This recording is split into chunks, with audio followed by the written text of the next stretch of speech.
Hey my frugal friends, wagwan. Welcome and welcome back to my channel. Frugality is alive. Thank you so much for stopping by. Please make sure that you are subscribed and that you hit that like button. I really appreciate it. So I made some promises and I have to keep it. I mentioned on a couple of my videos that I'm going to talk about job hunting, interviewing, negotiation, and all the things. So I must do a disclaimer here that I'm not a professional career counselor. I'm not an HR person. I am a person who is going to be sharing my experience and all my research that I've done in my life to get different jobs and negotiate my salary. Okay, so thank you so much. Let's jump right in. So let us just say the elephant in the room. Let's get him out. This job hunting is not for the weak. Okay, we all, I guess, have to do it at some point in our life, but that does not mean it is an easy task. It absolutely isn't. I think, yes, we've done it a lot in our life, but, or, we may or may not, but it's something we may or may not have to do in our lifetime. Job hunting is a whole job in itself.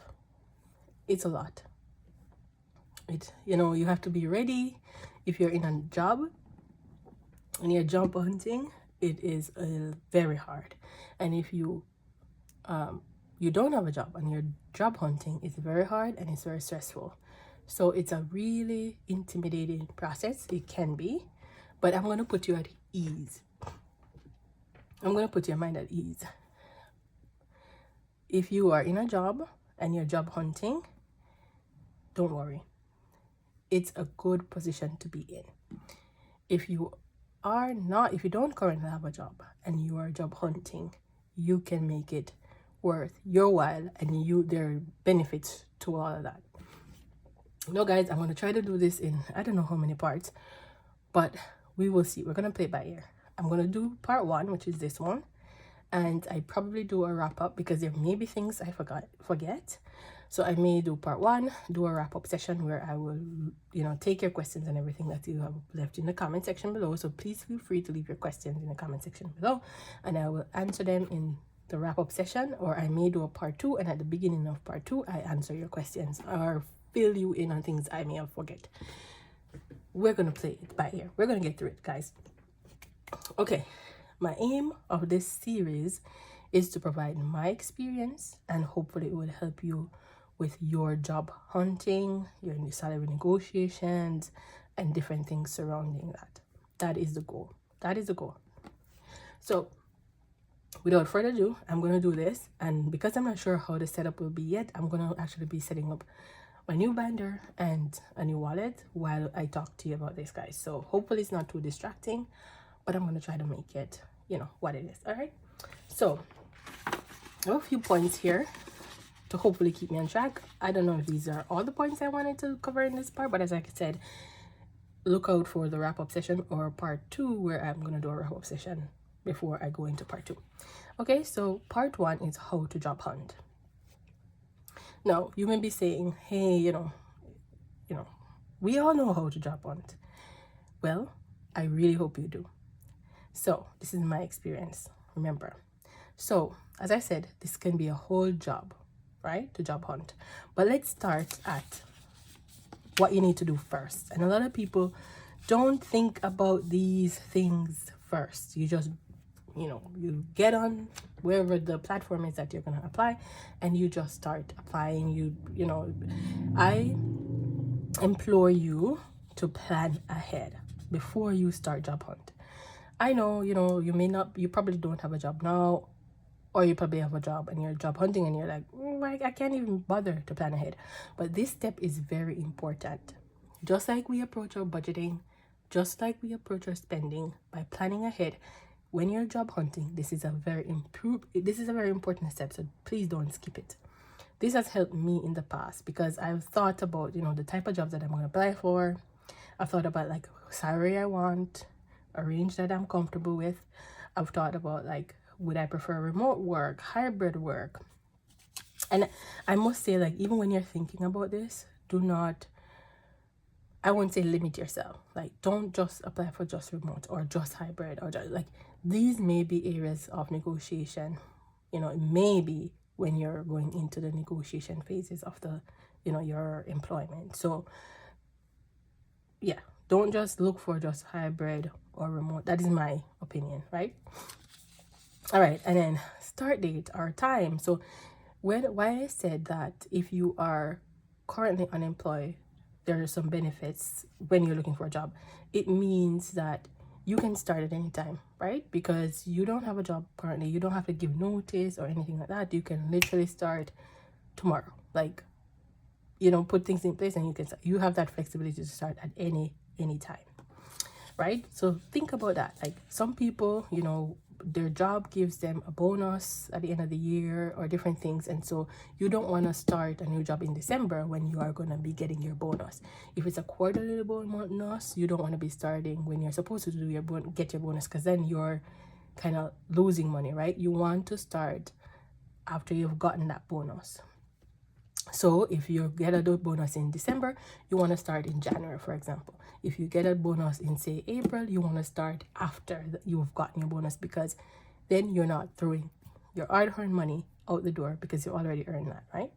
So that's what I'm talking about, your start date. If you're already in a job, most jobs want you to give 2 weeks notice. You know what? It's not mandatory, because I've worked in places where people have given a 1 week notice, or effective immediately.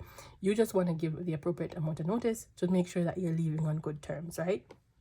Never throw, you know, never leave on bad terms. So try to give the allotted notice, and the company that is hiring you, these are things that they're looking at too, to say, how did you leave the job? Because if you're leaving their job, they're going to think you're going to do, you know, whatever you're doing the same way. So just think about that. Make sure you give the appropriate notice that you need to give. And then, guys, work on your resume. No, don't just, like, a lot of people will recommend that you go on the job description and you tailor your resume to your job, you know, to the job description or the job you're applying to. There are benefits to that, and there's also like negatives to that. What I have done is I've structured my resume in such a way that I do not have to tailor it to a particular job. And that's because I've spent so much time in the industry in which I'm in, that I can structure my resume, like I highlighting the things that I know realistically, these are things that are usually on the job description anyway. For example, it may say, you know, how much, for my job, I'm in procurement, so it may talk about your background in procurement. It may ask you to use certain tools. It may ask you need certain amount of years. It may ask you about, say, you know, savings and how much spend you manage, like things like that. So I've tailored my resume in such a way that I do not have to tailor it to a specific job post, if that makes sense. Anyway, that's a whole thing. Resume writing can be a whole different topic, but I would say, if you don't have like a strong experience in a particular skill set or a particular role, then I would recommend maybe tailoring your resume to that job. It can get confusing, so I would say just make sure that when you're saving your resume, you're saving it with that job title. For example, if you were applying for an accountant job, you probably put your name, accountant, or something that you know that that particular resume was tailored to an accounting position, right? So yes, make sure you do your, you know, make sure your resume is up to date. Make sure you have your latest job, all the things that you think you need. Make sure it's on your resume, all your accomplishments, make sure it's on your resume. Also, don't be afraid to revamp your resume. What I did in the past is I went to Etsy and I bought, that was the first ever thing I bought on Etsy ever as a platform, was a resume template.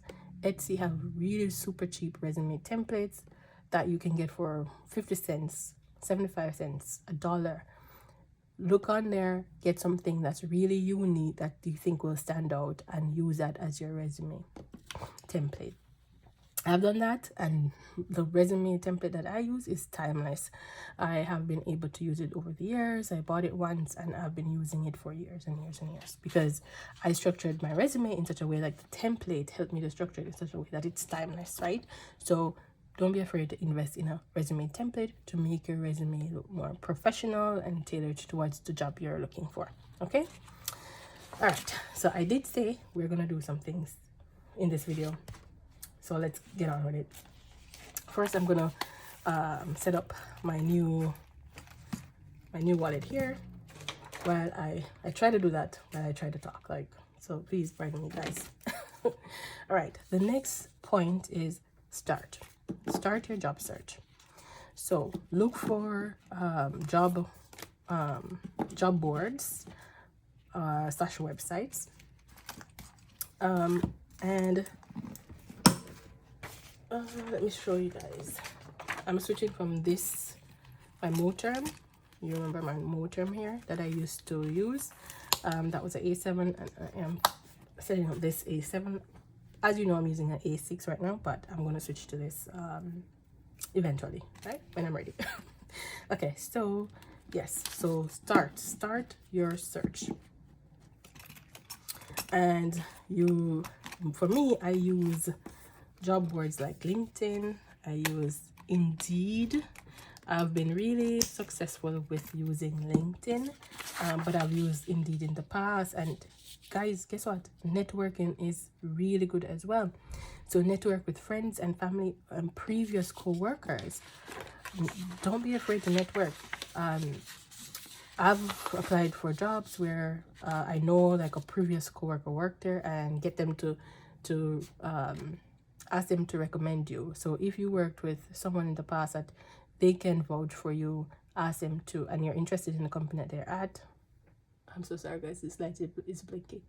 I may have to switch it out, but ask them to recommend you. A lot of times companies offer a referral bonus to employees to get people in that you know, and usually it's easy. You get sort of a head start when they recommend you, because they usually have a platform or a hiring platform that the employee would take your resume and upload it into this platform. So it's like they're already, the HR team knows that it's coming from someone internally, so you kind of get a head start there. So don't be afraid to network, you know, reach out to previous people you've worked with, ask them, you know, do you know any jobs, etc., etc. Networking is really good. All right, the next point I want to say is, if you do not tick, when you find a job description that you're interested in, if you do not tick all the boxes on the job description, don't worry about it. So some people may, so I think I'm done with this one right now. So I have all my envelopes in here. Yeah, I think I'm done with this for now. So I will put this aside. And this wallet I got from JLux Budgets. JLux Budgets, I think. JLux. I put her name on the screen, and it will be also linked in my description section. Okay, so we're done with that one. So if you do not tick all the boxes on the job description, don't worry. Sometimes this is a good thing, because you don't want a job, or you know, some people don't want a job, I may say, that there's no growth opportunities, there's nothing for you to learn, right? So if you are looking for a job and there's one that come up where every single thing on the job description you can do, and there may not be opportunities for growth, they may or may not, I mean, you know, it's a chance. So if you do not tick all the boxes, don't worry, apply. Leave it to the hiring manager to scan through and determine whether or not to invite you for an interview. You do not take it on yourself to kind of disqualify you from the process before you even start. Don't worry, I've applied to tons of jobs. I don't remember one job that I applied to where every single thing I know how to do. No, because you want a role to that you're going to be learning and growing into. So if you do not tick all the boxes, still go ahead and apply for the job. What I mean tick all the boxes, when you look at the job description, maybe it asks for a 4-year degree, maybe it asks for master's, maybe it asks for 10 years of experience or 5 years of experience in a particular thing, or that you can use Tableau or Excel or Word, like, and you may not have all of these. Don't worry, go ahead and apply. Leave it to the hiring manager to decide whether or not to interview you, and in the interview you can sell yourself that you are you are a fast learner. You've learned previous software in the past, you've learned if you don't have the education, you may have the skills, you may have the active working experience that a lot of companies may decide to take you over that 4-year degree or that MBA or whatever it is, because you have actively been working in a similar role, or you have transferable skills. All right, so number 4 says it is a numbers game. I fully believe that it's a numbers game when you're applying for jobs. I feel like that. I feel like you're gonna apply for so many jobs and you're gonna get that message that come up in some of them. Some people, I mean, sometimes you apply and the first job you get, that reach out to you, you may get it. That may work as well, but a lot of the times you may apply for 20, 30, a good amount of jobs, and you will keep getting those rejection type emails, or we'll move on to other candidates, or don't worry about that. Apply. Your resume is still getting looked at. Don't worry, the right one will come around, and when it comes around, you will just go through the process, and that is that.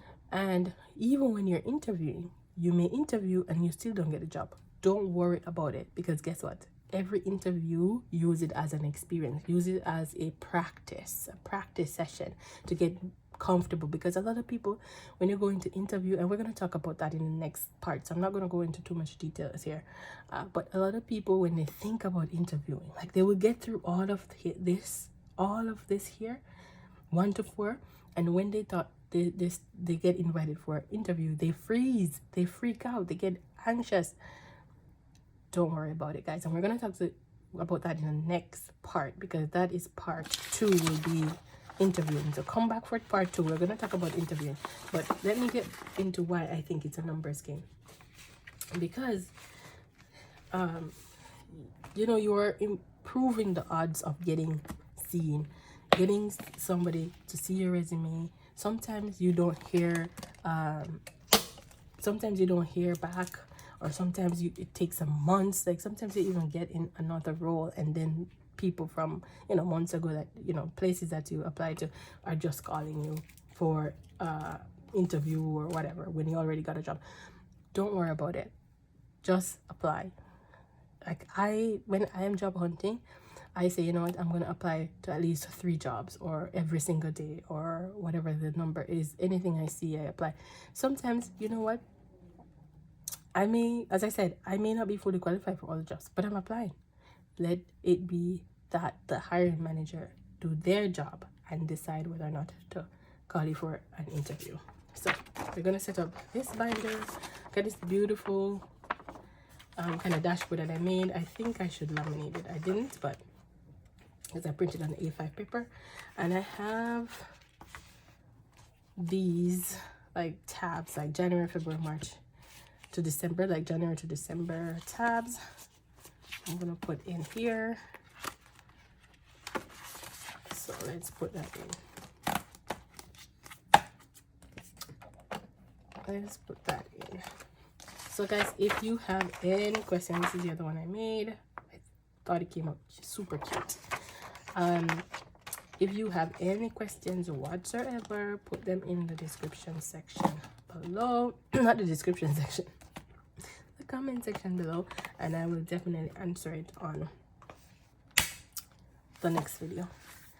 And I made these like annual bills, so I'm gonna list my bills here and the amounts. I think it's time I give you guys an update on like bills.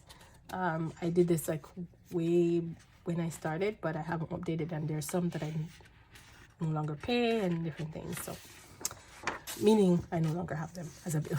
Not that I stopped paying my bills, no. So I made these. I ran out of ink actually, and then I started printing like a blue line under some of them.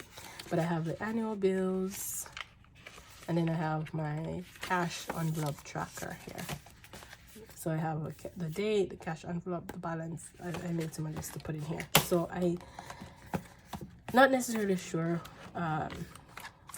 what I will use this for, because you know I have this one, this binder, and I have the brown binder, and I actually want to use one like in my professional life. So I haven't decided if it's this green or if it's the brown yet, but we're gonna get this, you know, we're gonna get there. So guys, I found these really cool like gold plated looking like money on Amazon, and I thought, let me just cut this, 'cause no way I'm gonna find the edge. And I thought this would be really cool to put in my binders. And this is a $100 like Canadian 100, but it's like gold plated. So I think, and it's really detailed. I like how it is. Like, look how shiny it is. I hope it's not like blinding you guys. So I'm gonna put this in. I think I'm gonna put this here. I may change this up because I may put one of these in my brown binder, but I have this one. So that was a $100 bill, and this one is definitely a like, this is more for motivation and like visual representation, but this one is $1 billion, guys. Let me hold it all the way up. Hopefully you guys can see. I know there is a glare, so shiny, but this is $1 billion US dollars. This one represents $1 billion US dollars. So I'm gonna put this one right here. As I said, I may change this and I may add one of this into maybe the $100 I put in the brown binder, but yep. And I have one more thing to add. I got this really cool like bookmark thing off Amazon. Look how pretty this is, guys. So pretty. This is the name of the place on Amazon, Book Lovers Bookmark House, and they have really cool stuff. Let me just make sure I don't break this, because all right, look how beautiful it is. So gorgeous, guys. So I actually wanted to add this someplace. I'm not sold on where I want to add it yet. I may just put it like, I can put it here. I don't want it to break, but I can put it here like so. Look how cute that is, guys.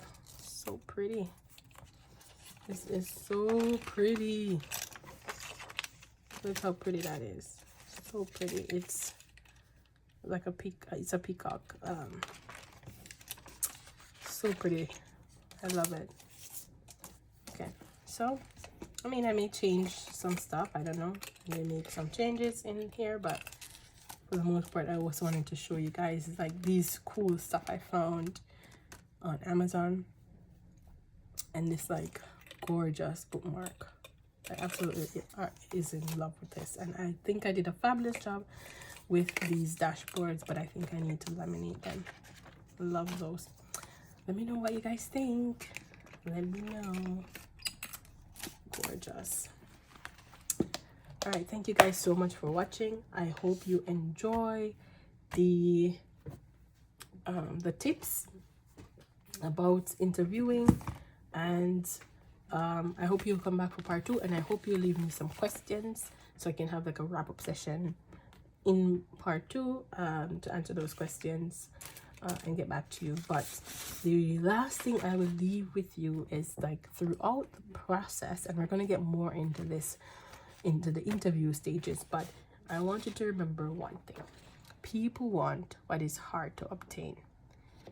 People want what is hard to obtain. Keep that in mind, and I will go into more details when it comes around to the interview process and how to navigate that. So let me know what you think about the series so far. Until next time, keep budgeting, stay frugal, and walk good. Bye.